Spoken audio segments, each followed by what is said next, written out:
નમસ્કાર મિત્રો, સ્વાગત છે તમારું એચએનજી સ્ટડી પોઈન્ટ યુટ્યુબ ચેનલના એક નવા વિડીયોમાં. મિત્રો, ગુજરાતમાં જે કાયમી શિક્ષકોની ભરતી ચાલી રહી છે એ અંગે ખૂબ જ ખુશીના સમાચાર તમામ ઉમેદવારો માટે આવી ચૂક્યા છે, જેના વિશેની વાત આપણે આજના આ વિડીયોની અંદર કરવાના છીએ. ગુજરાત સરકાર દ્વારા હવે ફાઇનલી શિક્ષકોની ભરતી જે છે એ જલ્દીથી પૂરી કરવામાં આવશે એવું લાગી રહ્યું છે, કારણ કે સરકાર દ્વારા જે છે એ વિદ્યા સહાયક ભરતી ત્રીજો રાઉન્ડ છે એ પણ જાહેર કરી દીધું છે અને શિક્ષણ સહાયક ભરતી 11 અને 12ની અંદર જે છે એ નિમણૂક આપી દીધી છે. અને હવે ધોરણ 9 અને 10 શિક્ષણ સહાયક ભરતી માટે PML2 પછી સાથે સાથે ખાલી જગ્યાઓ અને તમામ ઉમેદવારો માટે ખૂબ જ અગત્યની સૂચનાઓ જે છે એ જાહેર કરી છે. તો આજના આ વિડીયોની અંદર આપણે જોઈશું કે ઉમેદવારો માટે કઈ સૂચનાઓ જાહેર કરવામાં આવી છે, PML2 જે છે એ તમે કઈ રીતે ચેક કરી શકો છો અને કેટલી ખાલી જગ્યાઓ છે એ અપડેટ કરવામાં આવી છે એ કઈ રીતે ચેક કરી શકો છો. મિત્રો, HNGU study point YouTube channel દ્વારા તમને શિક્ષક ભરતીની તમામ માહિતી સૌપ્રથમ અને સચોટ રીતે પૂરી પાડવામાં આવે છે. ભવિષ્યમાં પણ આવી તમામ માહિતી મેળવવા માટે ચેનલને અત્યારે સબસ્ક્રાઇબ કરી લેજો. તો હવે શરૂ કરીએ આજનો વિડીયો. તો એના માટે તમારે જે છે એ gserc.in આ વેબસાઇટ છે શિક્ષણ સહાયક ભરતી માટેની, એના પર પહોંચી જવાનું છે. આ વેબસાઇટની લિંક છે એ નીચે ડિસ્ક્રિપ્શન બોક્સની અંદર આપવામાં આવેલી છે. જો તમે આ વેબસાઇટ પર આવશો, પહેલા જ નંબરની સૂચના તમે જોઈ શકો છો. સરકારી માધ્યમિક શાળાઓમાં શિક્ષણ સહાયક ભરતી 2024 અન્વયે 5/7/2025 રોજ પ્રોવિઝનલ મેરિટ લિસ્ટ 2 PML2 જે છે એ જાહેર કરેલ છે. તો PML2 જે છે એ આવી ગયું છે શિક્ષણ સહાયક ભરતી સરકારી માધ્યમિક શાળાઓ માટે. PML2માં સામેલ ઉમેદવારો 5/7/2025 થી 7/7/2025 રોજ રાતે 12 વાગ્યા સુધી જે છે એ શાળા પસંદગી આપી શકશે, જે અન્વયે વિગતવાર સૂચનાઓ વેબસાઇટ ઉપર જાહેર કરવામાં આવે છે. તો તમારે જે છે એ આજે જે છે એ જે પણ ઉમેદવારોનો PML2ની અંદર સમાવેશ થાય છે એ તમામ ઉમેદવારોએ 7/7/2025 સુધીમાં રાતે 12 વાગ્યા પહેલાં તમારે જે છે એ શાળા પસંદગી આપી દેવાની છે. જો તમે એ શાળા પસંદગી નહીં આપો પછી તો તમને જે છે એ નોકરી મળશે નહીં. તો જે પણ ઉમેદવારોનો પ્રોવિઝનલ મેરિટ લિસ્ટની અંદર સમાવેશ હોય એ તમામે જે છે એ લોગિન કરી અને શાળા પસંદગી જે છે એ આપી દેવાની છે. હવે હું તમને દેખાડું છું કે PML2ની અંદર કેટલા ઉમેદવારો છે એમનો સમાવેશ થયેલો છે, ખાલી જગ્યાઓ જે છે એ અપડેટ કરવામાં આવેલી છે એ, અને જે ખૂબ જ અગત્યની સૂચનાઓ છે એના વિશે. તો સૌપ્રથમ તમારે જે સેકન્ડરી ગવર્મેન્ટ દેખાય છે એના પર ક્લિક કરવાનું છે. જેવું તમે એના પર ક્લિક કરશો, તમને અહીંયા જોઈ શકાશે એક જે આ મેનુ જેવું ઓપ્શન છે એના પર તમારે ક્લિક કરવાનું છે અને પછી મેરિટ અને પછી નીચે તમને એક ઓપ્શન જોવા મળશે પ્રોવિઝનલ મેરિટ લિસ્ટ 2, તમારે એના પર જે છે એ ક્લિક કરવાનું છે. જેવું તમે એના પર ક્લિક કરશો, તમે જોઈ શકો છો government secondary candidate provisional merit list 2 વિષય વાઇઝ ઇંગ્લિશ મીડિયમ માટે, ગુજરાતી મીડિયમ માટે તમે જોઈ શકો છો પ્રોવિઝનલ મેરિટ લિસ્ટ જે છે એ જાહેર કરી દેવામાં આવ્યું છે.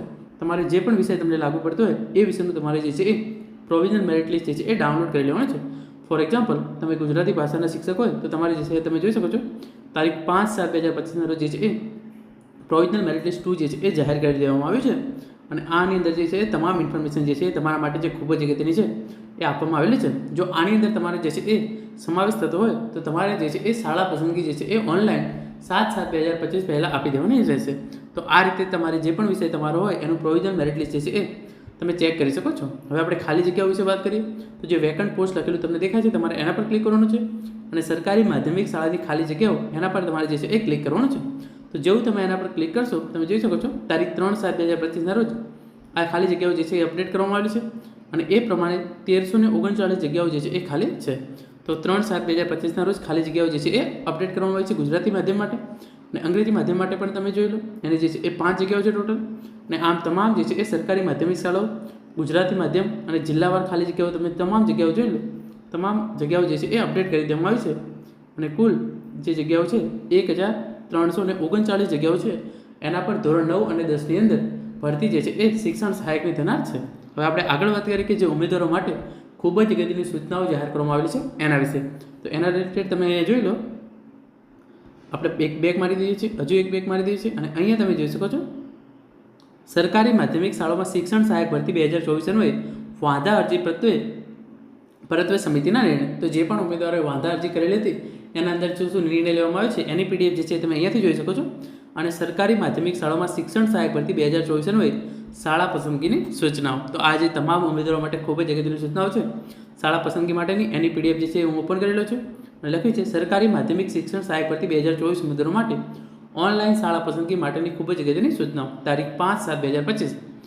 તો સરકારી માધ્યમિક શિક્ષણ સહાયક ભરતી 2024 અન્વયે 5/7/2025 રોજ માધ્યમવાર, વિષયવાર, કેટેગરી વાઇઝ ડોક્યુમેન્ટ વેરિફિકેશન અને વાંધા અરજી માન્ય થયેલ તમામ ઉમેદવારોનું પ્રોવિઝનલ મેરિટ લિસ્ટ 2 જે છે અને શાળા પસંદગીની સૂચનાઓ વેબસાઇટ પર મૂકવામાં આવેલ છે. અને જે પણ ઉમેદવારો લાગુ પડતું હોય એ તમામ ઉમેદવારોને SMS દ્વારા પણ જાણ કરવામાં આવેલ છે. જે ઉમેદવારો PML2ની અંદર સામેલ છે એમને જે છે એ ઓનલાઈન શાળા પસંદગી પોતાની અનુસાર પોતાના માધ્યમ, વિષય અને કેટેગરી મુજબની ઉપલબ્ધ ખાલી જગ્યાઓ પૈકી અગ્રતા ક્રમ અનુસાર શાળાઓમાં અમર્યાદિત સંખ્યામાં 5/7/2025 થી 7/7/2025 સુધીમાં શાળા પસંદગી આપી શકે છે. તો તમારે જે છે એ તમે ગમે તે શાળાઓ જે છે એ પસંદ કરી શકો છો, પરંતુ એની છેલ્લી તારીખ છે 7/7/2025.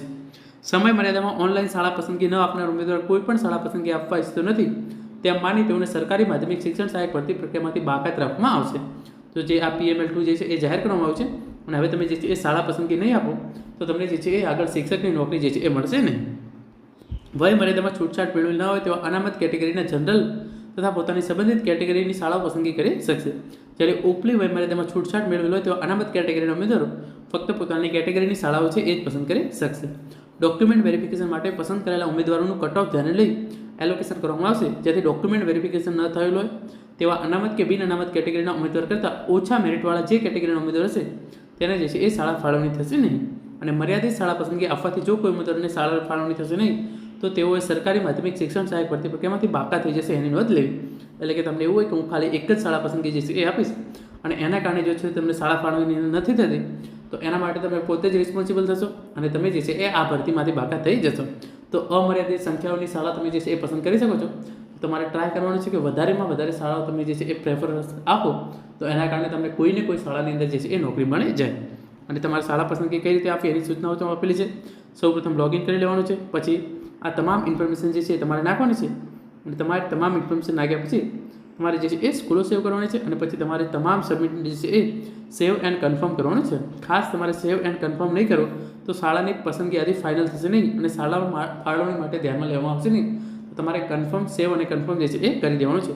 જો તમે એ નહીં કરો તો તમારું જે છે એ શાળા ફાળવણી સિલેક્ટ જે છે એ ફાઇનલ ગણવામાં આવશે નહીં. તો આ જે છે આ PDF છે એ હું ટેલિગ્રામ ચેનલની અંદર મૂકી દઈશ. અને જે પણ ઉમેદવારોનું PML2ની અંદર નામ આવ્યું છે એ તમામ ઉમેદવારોને ખૂબ ખૂબ શુભેચ્છાઓ. તમે જરૂરથી જે છે એ શાળા પસંદગીની પ્રક્રિયા ઓનલાઈન જે છે એ પૂરી કરી દેજો. આ પછી પણ તમારા મનમાં કોઈ પણ પ્રશ્ન હોય તો તમે નીચે કોમેન્ટ બોક્સની અંદર જણાવી શકો છો. તો મિત્રો આ હતો આજનો અપડેટ જેની અંદર આપણે PML2 જાહેર કરવામાં આવ્યું છે એ, ખાલી જગ્યાઓ અપડેટ કરવામાં આવી છે એ, સાથે સાથે ઓનલાઈન શાળા પસંદગી માટે જે ખૂબ જ અગત્યની સૂચનાઓ છે એના વિશે વાત કરી છે. Thank you so much for watching.